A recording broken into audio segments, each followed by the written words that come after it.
ಹೇ ಯಾಕೆ ಅರ್ಜೆಂಟು? ಒಂದೊಂದೇ button open ಮಾಡಿ. ಎತ್ತಿ ಕೈ ಎತ್ತಿ.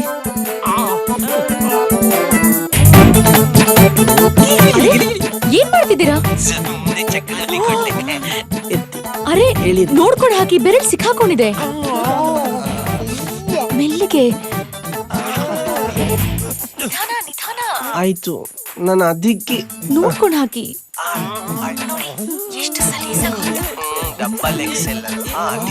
ಸ್ಲೋ. ಅರೆ ಸ್ಲೋ. ಏಯ್, ನನ್ ಕೈಲಿ ಆಗ್ತಾ ಇಲ್ಲ, ಫೋನ್ ಇಟ್ಬಿಟ್ರಲ್ಲ. ಈ ಟೈಮ್ ನಲ್ಲೂ ಫೋನಲ್ಲಿ ಮಾತಾಡ್ಬೇಕಾ? ಅವ್ರಿಗೆ ಇಷ್ಟ ಆಗ್ತಾ ಇಲ್ಲ, ಇಟ್ಬಿಟ್ರಪ್ಪ ದಯವಿಟ್ಟು. ಆರ್ಡಿ ಸರಿಯಾಗಿ ಕ್ಲೈಮ್ಯಾಕ್ಸ್ ಅಲ್ಲೇ ಕಟ್ ಮಾಡಿದಲು ಮಾರಾಯ. ಕ್ಲೈಮ್ಯಾಕ್ಸ್ ನೋಡ್ಬೇಕಾ? ಹೌದು, ತೋರಿಸ್ತೀನಿ.